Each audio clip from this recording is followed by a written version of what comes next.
son la segunda causa de malformación congénita más frecuente luego de las cardíacas, es decir, las vamos a ver con relativa frecuencia. Se calcula que un 3% de los recién nacidos va a tener una malformación mayor del sistema nervioso central y de estas 0,5 por 1000 son defectos del tubo neural. Se calcula que responsables de las muertes fetales llegan a ser un 75% las malformaciones del tubo neural y pueden llegar hasta un 40% las muertes en el primer año secundarias a esta causa. Es decir, usualmente son frecuentes y son graves. ¿Qué son? ¿Cómo las podemos definir? Hablamos en conjunto de disrafismos espinales, disrafia espinal o defecto del tubo neural, término también que agrupa lo mismo, son malformaciones congénitas de la columna vertebral y la médula que básicamente se van a caracterizar por una falta del cierre, falta de oclusión parcial o total de las estructuras que la forman. Pueden ser estructuras neurales, óseas, mesenquimatosas, y usualmente van a presentarse esta falta de cierre en la línea media. Disrafismos agrupa cualquier alteración en la formación de la columna y la médula vertebral. Para entender un poco esto tenemos que hablar del desarrollo cerebral normal, porque dependerá la etapa en que se produce para que el defecto tenga una extensión y tenga un compromiso. Y en la actualidad se habla de una neuroembriología, que básicamente integra la embriología clásica, la que conocemos, la que se va formando el embrión en capas, etcétera, con la genética molecular. En la actualidad se ha visto que existen una serie de genes que se van a activar en una determinada época que van a regular la formación de estas estructuras, la orientación celular, los cambios anatómicos, dónde va a ir cada neurona y que muchos de estos genes solo se activan en esta época y que los defectos en la formación de estas estructuras estarían relacionadas también con defectos en estos genes. Entonces, el conocimiento y el entendimiento de estos procesos nos puede llevar a nuevas terapias alternativas para el tratamiento de estos. Entonces, el foco del concepto de desarrollo normal, que es normal y que es anormal, ya cambia. Es solamente a entender que hay estructura que está alterada hasta entender que existe un mecanismo de producción que regula estos procesos y que puede haber algún fallo en esas fases. Entonces, como les decía, esto nos da nuevas luces a un nuevo enfrentamiento y un nuevo tratamiento. La genética molecular, en este caso, es el futuro para el tratamiento de estas enfermedades y no solamente la reparación ya cuando la lesión está establecida. En el desarrollo psicomotor, en el desarrollo cerebral existen eventos que se llaman eventos mayores, que son hechos que se dan una cierta temporada y que permiten dar al desarrollo de otras estructuras. Cada uno de estos eventos está regulado por genes específicos y empieza muy precozmente en la vida del embrión. Y así tenemos la neurolesión primaria, va a aparecer entre la tercera y cuarta semana de gestación. Esto quiere decir, pues muchas veces ya incluso antes de que la mujer se dé cuenta que está embarazada.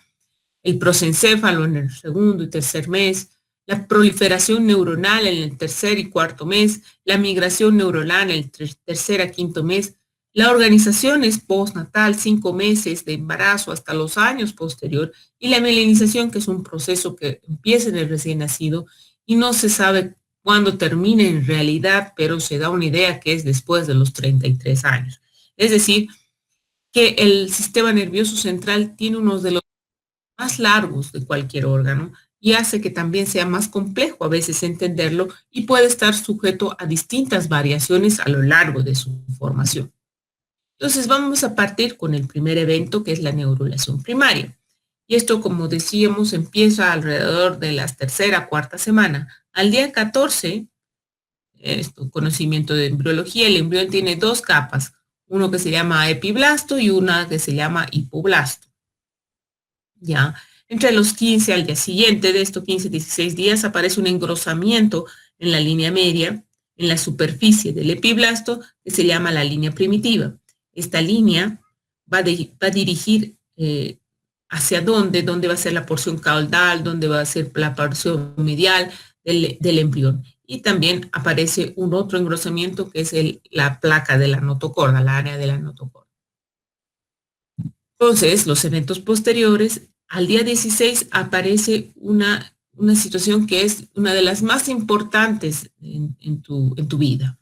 No es importante ni que estudies medicina, ni que te cases, sino que hagas una gastrulación buena. ¿Y qué significa? A través de la línea media, la línea primitiva, perdón, las células del epiblasto migran por debajo y van a formar otra capa que se llama el mesoblasto. Y de esa manera el embrión empieza a tener tres capas que se llama el ectodermo, el mesodermo y el epidermo. Entonces, a partir de eso se va a formar el sistema nervioso central. Entonces, cuán bien hagas la gastrulación, cuán buen sistema nervioso tendrás. Al día 18 se engruesa siguiendo la línea media y esto da la formación de lo que se llama la notocorda, un engrosamiento por proliferación celular. Días posteriores, entre el 18 hasta el 22, se va a dar el proceso que se llama inducción, por el cual ese engrosamiento celular, siguen aumentando las células, se va a fusionar. Se empieza a fusionar y forma un tubo, es el tubo neural, que va a ser el tubo neural primitivo. Esta inducción, esta estimulación celular para que estas células se proliferen y se unan, va a empezar en la región medial y va a tener un sentido céfalo-caudal. Ya va a ir en los dos sentidos, se van fusionando, van proliferando las células y más o menos empieza esto al día 22 y va a terminar con un poro que se llama neuroporo anterior, que se va a cerrar entre el día 24, y un neuroporo posterior que se va a cerrar al día 26. Entonces, aquí ya tenemos la formación del sistema nervioso central primitivo, con la formación de todo lo que va a ser posteriormente el prosencéfalo, que va a dar al cerebro, al tronco, al cerebelo, etc. Entonces, aparte de esto, es que empieza la formación y es en esta etapa que se pueden dar los defectos del tubo neural. Entonces, aquí entra la neuroembriología. Estudios recientes han dado información del mecanismo molecular por el cual se regulan estas fases. Hay un gran número de genes involucrados y que estos van a producir además proteínas y factores activadores, reguladores e inductores celulares. La mayoría de estos se van a expresar en el mesodermo, de ahí la importancia de la gastrulación y el patrón que va a seguir, qué va a ser cabeza, qué va a ser pies, qué va a ser izquierda, derecha, lateral, medial, pues está dado por la expresión de estos genes que van a regular esta interacción celular. Entonces, ustedes se dan cuenta lo crítico que son la expresión de estos genes. Estos genes se llaman en conjunto los genes homeóticos, que van a contener homeobox, que son secuencias definidas de ADN de alrededor de 183 pares, que comparten aminoácidos similares, y estos genes homeobox son los que van a definir la orientación, todo esto y la activación de las células en ciertas fases del desarrollo. Se ha contado alrededor de 200 mutaciones en estos genes, ¿ya? Entonces, estas mutaciones serían las responsables de los defectos del tubo neural. Obviamente, esto ha sido estudiado en animales. Ahora, sin embargo, no sería solo la mutación de los genes las responsables de estas alteraciones. Muy probablemente sea un cambio más complejo, tanto la mutación como la interacción de factores ambientales. Y no solamente me refiero a factores ambientales inmediatos, sino a veces también factores epigenéticos que pueden hacer que este defecto sea manifiesto. Entonces, el entender los genes que regulan esto ayuda mucho pero no solamente es eso, también juegan, como les decía, factores ambientales. ¿Y qué factores ambientales son los que van a regular o que van a participar de los conocidos en estos procesos? Hay una serie de listas de factores de riesgo para el desarrollo de espina bífida. Tampoco es uno 100%, no es uno solo. Y los factores de riesgo establecidos son, por ejemplo, que la persona haya tenido un embarazo previo con un defecto del tubo neural. Esto incrementa el riesgo un 30% de veces, o sea que es bastante importante. El consumo inadecuado de ácido fólico, que es uno de los factores ambientales que más ha podido ser estudiado y el que más ha podido ser modificado también, aumenta el riesgo entre 2 a 8% de tener un defecto del tubo neural. La diabetes pregestacional, 2 a 10 aumento de riesgo, y el uso de anticonvulsivantes, en este caso el ácido valproico y la carbamazepina, con aumento de 10 a 20 veces más el riesgo, ¿no? Lo cual hace significativo, y estos factores podrían ser colaboradores y los que hay que regular en el momento de prevenir los defectos del tubo neural. Otros factores sospechosos han probado un riesgo mucho mayor, un riesgo relativo menor, como ser el déficit de vitamina B12, la obesidad materna, la hipertermia materna, enfermedad diarreica aguda en la madre y otros factores en realidad no está 100% comprobado, como los campos magnéticos, como la desinfección y la cloración de los productos de consumo, como el agua, la exposición al agente orange y otros contaminantes, en realidad no está establecido. Pero de los que sí está establecido y con un riesgo relativamente alto, son los que hemos nombrado al inicio. Y de esos, el ácido fólico, como les decía, ha sido el más estudiado y es el que ha sido manejado. Se ha reducido la prevalencia de defectos del tubo neural hasta en un 70% en algunas poblaciones con la suplementación del ácido fólico, lo cual quiere decir que es una medida importante. Sin embargo, algunas otras poblaciones en las que se ha suplementado también ácido fólico, la variación ha sido muy baja o casi nula. Y esto nos habla también de que no solamente es un factor ambiental, sino también existe una correlación con factores genéticos. Por lo tanto, los defectos del tubo neural no son solamente un defecto del ácido fólico, un déficit del ácido fólico. ¿Y por qué es el importante el ácido fólico? Porque es un factor que va a participar en la síntesis de los nucleótidos, que son los componentes del ADN. Ya participa como un cofactor para la formación de tetrahidrofolato que va a formar los nucleótidos a través del metilente tetrahidrofolato, 5,10 metilente tetrahidrofolato. Entonces participa en una reacción y que de ahí la importancia de su suplementación y que tengamos unos niveles adecuados de ácido fólico antes de la concepción.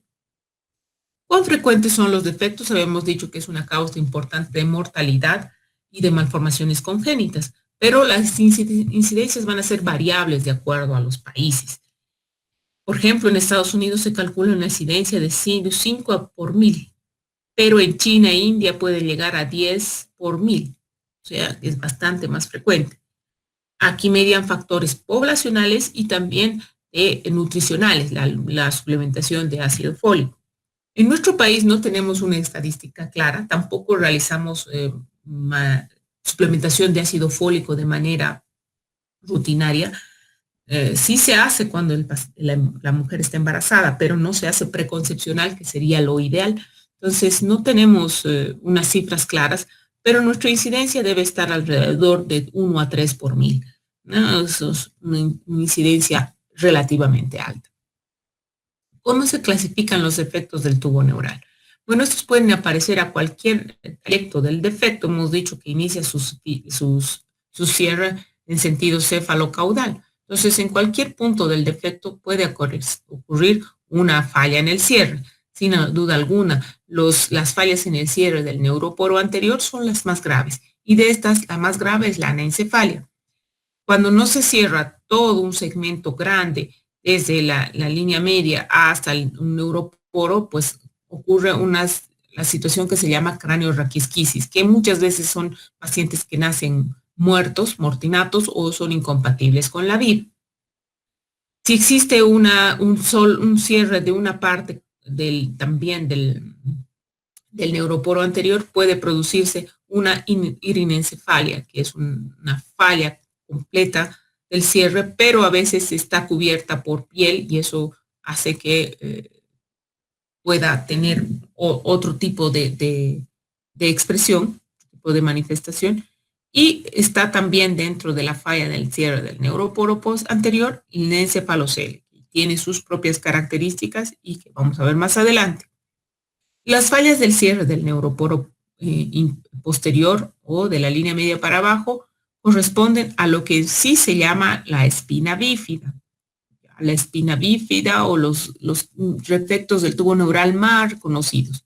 Y de estos vamos a tener dos tipos, la espina bífida abierta y la espina bífida cerrada. La abierta es la que está expuesta a todas las estructuras y obviamente la cerrada es que el defecto está cubierto por piel. Estas en conjunto se llaman las disrafias. ¿Ya? Y estas disrafias van de estos dos tipos, pero pueden tener otros extremos. Y así podemos tener, esta es la piel, ¿ya? Y esta es la situación normal. Podemos tener una falla ósea, pero con todas las estructuras neurales íntegras, y podemos tener una falla en la fusión ósea o un defecto en la piel, y esto corresponde a un grupo que se llama las espinas bífidas ocultas, y eso lo vamos a describir más adelante. Y con defectos más manifiestos tenemos el meningocele, en el cual va a haber una exposición, una protrusión de las meninges a través del defecto abierto de la piel, que puede tener elementos neurales ya en su interior.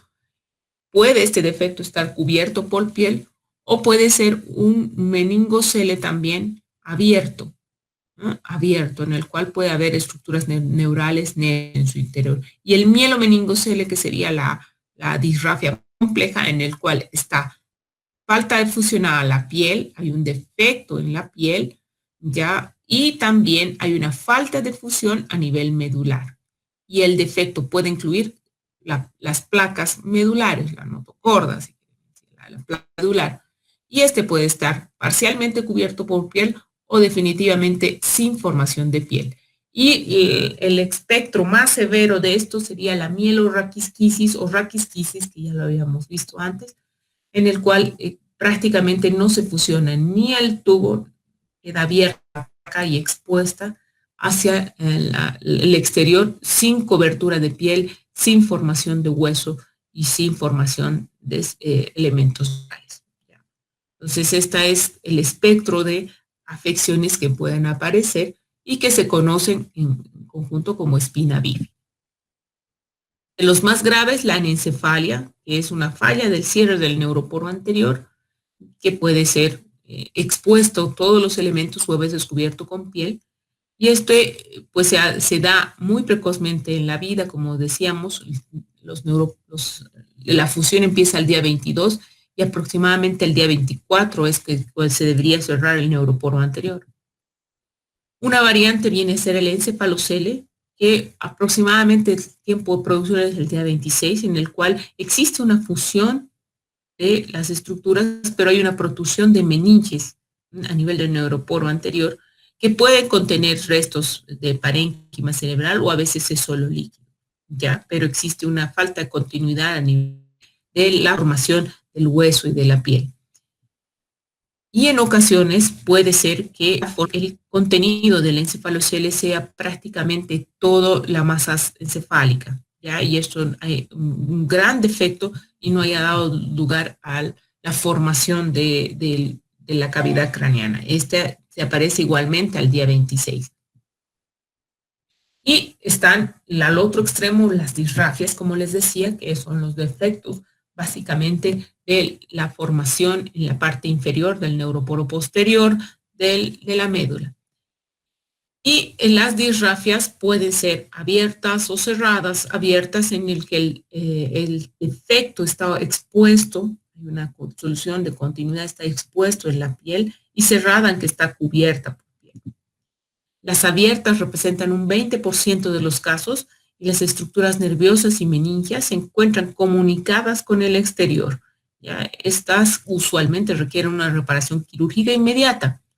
Las disrafias ocultas usualmente no se ve elementos neurales, están cubiertas por piel, no hay exposición del tejido nervioso y usualmente puede haber a veces un defecto o a veces un aumento de volumen. Las disrafias ocultas representan el 80% y en estos casos también la reparación quirúrgica se impone, pero se hace posterior, programado, no como en el caso de las abiertas, que es una emergencia, porque está expuesto todo. ¿Cómo hacemos el diagnóstico? Bueno, lo ideal sería hacer un diagnóstico prenatal y no encontrarse al niño con el defecto en el momento del nacimiento, que son la mayoría de los casos que ocurren acá.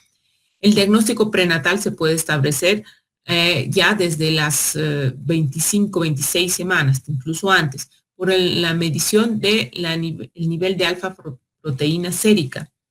Este puede estar presente en la sangre y está 2 a 3 veces lo normal en los defectos abiertos, en el 80% de los casos, y puede estar 95% positiva, aumentada, muy aumentada en las anencefalias. En los defectos cerrados, la alfa-fetoproteína puede tener valores incluso normales.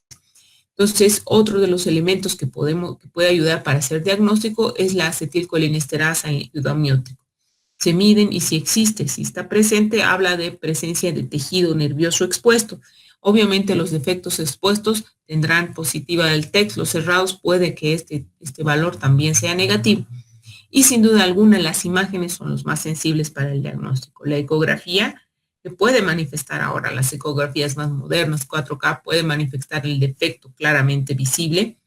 Y en algunos casos la resonancia para defectos más pequeños. La resonancia se puede hacer y es segura en la mujer embarazada. Entonces, los pilares del diagnóstico son las imágenes. Entonces, una vez que tenemos diagnosticado el meningocele, una disrafia, pues hay que tratar de rápidamente dar un tratamiento. ¿Y qué es el meningocele? Habíamos visto hay una diferenciación entre meningocele y mielomeningocele. El meningocele es la herniación de un saco lleno de líquido cefalorraquídeo. En realidad, esto está limitado solamente a duramadre, aracnoides. En la mayor parte de los casos, este meningocele está cubierto por piel. La médula está formada, no se encuentra dentro del efecto, pero sí puede haber algunos ramos nerviosos. Y usualmente esto no se asocia a otras malformaciones. Ya sí puede haber a veces asociado una médula anclada, pero usualmente es la protrusión de un saco de dura madre y aracnoide. La localización siempre va a ser en la línea media. La más frecuente es raquídea, aunque hemos visto que puede haber craneal y esa hablamos de encéfalocele. Y en craneal puede ser a nivel occipital, puede ser también a nivel nasal, línea media y puede ser interorbitario. Y esos a veces pasan desapercibidos y se diagnostican mucho más tardía. Siempre va a estar recubierto de piel normal, ya en la mayor parte de los casos. En algunos casos puede haber una capa membranosa, fina, que puede ver el contenido acuoso del interior y algunos ramos nerviosos y que a veces rompe y con consiguiente hay una infección bacteriana que compromete las meninges. Pero la mayor parte de las veces está cubierta de piel normal. En caso de ruptura, que esté expuesta por esa capa membranosa que viene a ser como unas meninges modificadas, requiere una reparación quirúrgica inmediata. Entonces, podemos tener un meningocele raquídeo, un occipital, como hemos visto, y solo hay líquido, y en algunos casos un meningocele interorbitario, ya que aparece a nivel de la línea media en la nariz y que pues ya son de diagnóstico muchas veces más tarde. ¿Cómo se manejan? En recién nacido con envoltura sana, el manejo pues cuidadoso para evitar su ruptura y la cirugía puede posponerse hasta que el recién nacido esté estable y tenga un peso adecuado. Si está roto, hay que hacer un tratamiento pronto y un tratamiento antibiótico. Como les decía, el riesgo de la infección es alta. Y el tratamiento quirúrgico implica la reconstrucción del tubo y fijarse en las posibles adherencias que tenga la médula. Entonces, es un tratamiento que requiere una reconstrucción y es una cirugía más delicada.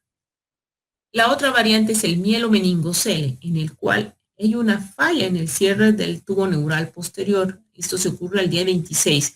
En este caso sí existe una exposición tanto de meninges como de la médula y no, en algunos casos está abierta, no se ha formado adecuadamente. Entonces, generalmente son defectos en la línea media, en el que en el defecto la médula también está disráfica, no se ha formado bien y está expuesta, ya está expuesta la piel, se ve ahí la plácoda y hay formación de raíces, pero principalmente está expuesta lo que es la médula. ¿Cómo ocurre esto? Bueno, una falla en el cierre en el cualquier punto del tubo neural va a producir un defecto que va a generar un escape de líquido cefalorraquídeo del sistema ventricular primitivo hacia el exterior, lo cual hace que no se dilate adecuadamente las vesículas romboencefálicas y no se forme adecuadamente el sistema ventricular. Esto hace que el mesodermo no tenga una adecuada estímulo y hace que no se forme todo el tejido circundante, el cráneo, la piel, y tengamos una fosa posterior pequeña. Y esto hace que las estructuras del cerebelo y del tronco hacia abajo estén herniadas, ¿ya? Entonces, que el defecto a nivel medular ya de por sí esté abierta, puede también tener consecuencias hacia la formación de estructuras superiores. Y de ahí que el mielomeningocele va a ir acompañado de otras alteraciones. La localización va a determinar el grado del compromiso neurológico. El más frecuente es lumbosacro y usualmente este paciente va a tener grados variables de parálisis y con compromiso esfinteriano. Va a tener alteraciones tróficas por alteraciones sensitivas y esto a veces puede generar alteraciones también ortopédicas, luxaciones de cadera, deformidad de los pies que a veces vienen ya desde el nacimiento, pie equinovar. Si bien va a tener defectos en la formación del romboencéfalo y en las estructuras inferiores, muchos de esos pacientes tienen inteligencia normal, pueden tener una vida relativamente normal, sí con defectos en la motilidad, pero a nivel cognitivo pueden ser absolutamente normales. Como consecuencia de esta alteración en el cierre y la formación del romboencéfalo, las anomalías secundarias neurológicas que se ven son la formación de Chiari tipo 2, sobre todo en los mielos lumbares.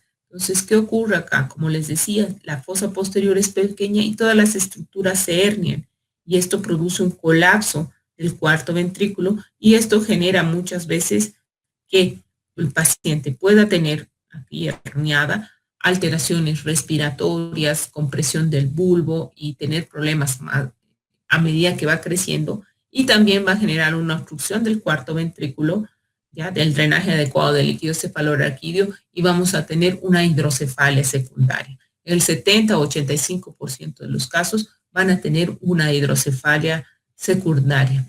En un 88% de los casos van a tener también otras alteraciones a nivel medular, que van desde diplomelia, siringomelia y otras alteraciones en formación a lo largo de todo el eje. Y también porcentaje variable pueden tener alteraciones en la formación de la corteza, genesia al cuerpo calloso, heterotopias, alteraciones en la sulcación.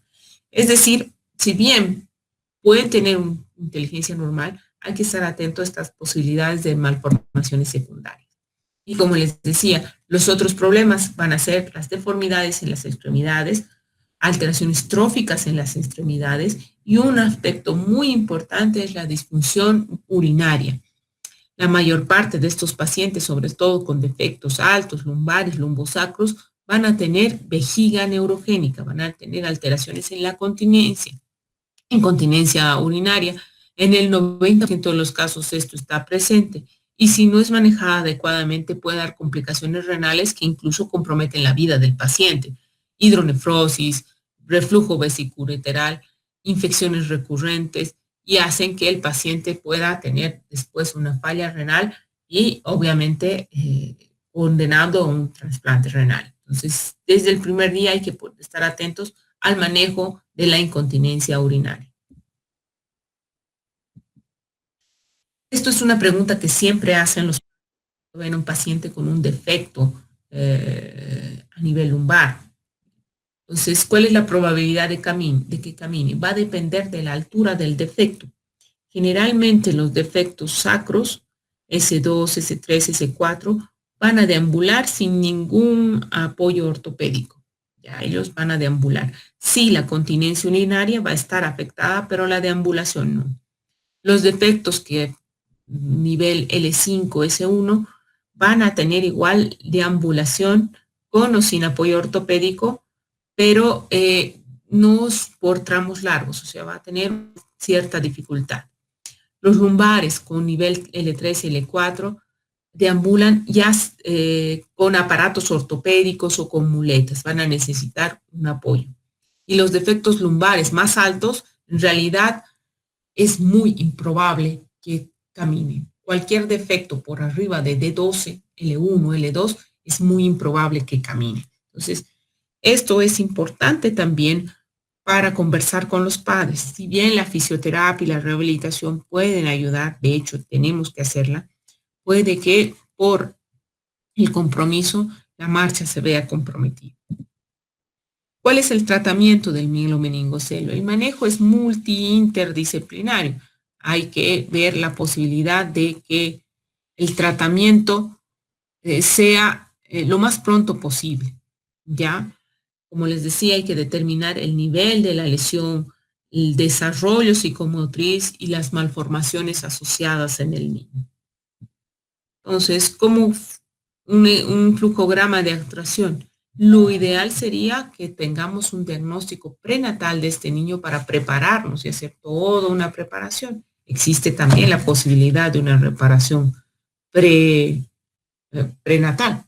A ver, si tenemos una ecografía y que se ve una disrafia abierta, ya hay que hacer una evaluación por el neurocirujano y una evaluación por el obstetra. Si se plantea de acuerdo a la edad gestacional, si ya van a ser, hay que plantear en una cesárea siempre, no un parto normal. En las primeras 12 horas de vida debe ser vista por el neurocirujano y hay que hacer los exámenes preoperatorios y la ecografía cerebral. Y la cirugía debe plantearse entre las 12 y 72 horas de vida, ¿ya? Y hay que controlar por la posibilidad de una hidrocefalia hasta el primer mes de vida, ¿ya? Entonces, después de la cirugía, se tiene que hacer un seguimiento para ver la parte urodinámica, la parte ortopédica, el desarrollo con la evaluación neurológica y, por supuesto, la evaluación infantil. Entonces, la plastía debe ser precoz, entre las 24 y 48 horas. Deben incluir liberar las estructuras de la médula y colocarla lo más fisiológicamente posible, prevenir el daño adicional, pero muchas veces este ya está planteado.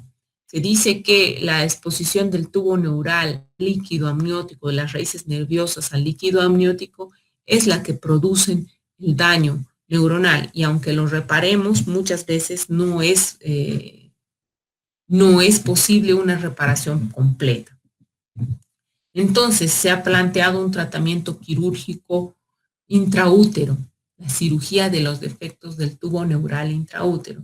Esto principalmente porque se ha visto que la placa neural, los nervios son muy sensibles y se dañan por la presencia de orina en el feto, que es el líquido amniótico y que ésta se va a producir alrededor de las 25, 26 semanas. Entonces, lo que se plantea es la reparación quirúrgica de este defecto a ese tipo de gestación, 25, 26 semanas. Hay muchos casos ya reparados y hay trabajos expuestos y hay técnicas descritas. Ya es una cirugía pionera y que sí funciona. Lo que se hace es, pues, un corte en el útero, exponer el defecto y después proceder al cierre por capas. Puede no ser muy estricto como en el caso del niño ya, nacido, y después se lo vuelve a introducir al útero hasta terminar la gestación. Entonces, esto asegura que darle una cobertura de piel a la placa neural, a las raíces, para evitar que después puedan tener daño por el líquido amniótico. Y se colocan, hay distintas técnicas ahora más modernas, un trocar en el cual se va cerrando y dos cámaras el defecto del tubo neural. Incluso se hace vía endoscópica en la actualidad, ya no abierta, se cierra. En este caso, como les digo, no es necesario que sea estético o bien hecho, pero cubrir. Y en un segundo tiempo, ya cuando el niño nace, a veces se hace la reparación ya más estética, más detallada, pero se previene, se evita que haya alteraciones funcionales por el efecto del líquido amniótico. La serie más grande de estas cirugías está en Brasil, con un gran número de pacientes operados y una alta experiencia de los cirujanos. Lo que se necesita es un monitoreo adecuado también de la parte ginecológica para lograr que el embarazo llegue al término. Lo que nos toca vivir a nosotros es esto. El niño nace por parto normal con su defecto expuesto. No había diagnóstico perinatal y no se enteró que tenía un defecto y nace con la médula expuesta. Entonces, lo que se hace es la reparación ya postnatal, los primeros días, y ahí está la cicatriz. Y muchas veces son de muy, muy buena evolución y los niños no tienen grandes déficits. El defecto, como ven, era grande, y esta es la niña que se logra mover, tiene un muy buen desarrollo psicomotor, muy buen contacto, y si bien va a tener defectos vesicales y va a tener quizás requerir apoyo ortopédico, puede tener una buena funcionalidad. Para terminar, existe un paso que se llama la neurulación secundaria. O sea, hay una primaria, hay una secundaria, que implica la formación de los segmentos bajos, los sacrocoxigios. Esto se da entre el día 28 y 32, en el cual las células de la porción caudal del tubo neural que se formaron se van vacuolizando, se van muriendo y coalescen y se contactan con el tubo neural, ¿ya? Y este proceso dura hasta la séptima semana, es decir, va regresionando, ¿ya? Y esto va a continuar incluso hasta el nacimiento. Y esta regresión de células de la masa caudal va a formar lo que se llama el filum terminale. Entonces, es por eso que el cono medular no llega hasta la región sacra, sino antes. Y ese proceso de regresión, de vacuolización, es la neurulación secundaria, que por supuesto también puede tener defectos. Y los defectos de la neurulación secundaria usualmente nos van a dar estas espinas bífidas ocultas. Y a veces no hay ningún defecto óseo, no hay ningún defecto nervioso y solo tenemos a veces una mancha, un mechón de pelo. Y si vemos, pues va a tener acá una comunicación, ¿ya? Una pequeña comunicación, a veces un lipoma acompañado y una comunicación fibrosa con el exterior, ¿ya? Entonces, ¿cómo podemos nosotros sospechar de una disrafia oculta? Usualmente puede haber alteraciones genitourinarias y rectales porque igual compromete el cono medular. A veces se acompañan de deformidades óseas igual sacras o sacrococcígeas y las extremidades inferiores pueden tener una movilidad o una sensibilidad disminuida. A veces no. Usualmente si son bajos, muy bajos, pueden no tener ningún compromiso. Y puede haber una lesión cutánea en la línea media muy sutil, un mechón de pelo, una pequeña fosita, un lipoma o un seno dérmico o lo que se llama una cola de fauno. A veces es más manifiesto así. El niño no tiene déficit neurológico y aparece este defecto. O a veces puede ser un defecto de esta naturaleza o es una atrofia en la piel. O esta que se llama cola de fauno, que es un mechón de pelo y que uno va a ver, igual tiene un lipoma en el canal medular que va a tener un tejido fibroso que va a comunicar con el exterior. El riesgo de esto es que puede generar que la médula se quede anclada, es decir, no ascienda, y esto a medida que el niño va creciendo va a generar déficits motores, y además si hay una comunicación con el exterior puede ser susceptible a generar infecciones, meningitis. Este es otro caso que es un lipoma en el cual aquí ven la piel, hay un pequeño defecto casi notorio, pero está comunicado con no hay continuidad, y aquí hay un defecto graso que es un lipoma. Entonces, como hemos dicho en los estudios, el 70% de los casos de disrafia se pueden disminuir con el uso de ácido fólico, pero este tiene que ser uso periconcepcional, es decir, antes del embarazo. Recordemos que ya al día 14 se empieza a formar la línea media y se empieza a formar el sistema nervioso central. Entonces, no sirve la suplementación después, incluso que la persona esté embarazada, debería ser antes. Y las recomendaciones van de que se debería suplementar 0,4 miligramos diarios de ácido fólico para la prevención de la ocurrencia, es decir, en mujeres que nunca han tenido un hijo con defecto del tubo neural, y esta dosis es 10 veces mayor, 4 miligramos, para la prevención de la recurrencia. Se recomienda que toda mujer en edad fértil, con vida sexual activa, debe tomar al menos 2 meses previo a la concepción y 3 meses al embarazo 0,4 miligramos diarios de ácido fólico. De esa manera disminuiríamos la incidencia de estos defectos, y esto es un estudio que está 100% comprobado y es una medida que funciona. Bien, para terminar, solamente decirles que un niño siempre puede enseñarte 3 cosas: ponerte contento sin motivo, estar siempre ocupado con algo y saber exigir con todas tus fuerzas aquello que deseas. O sea que siempre tenemos que tener un niño en nuestro corazón. Gracias.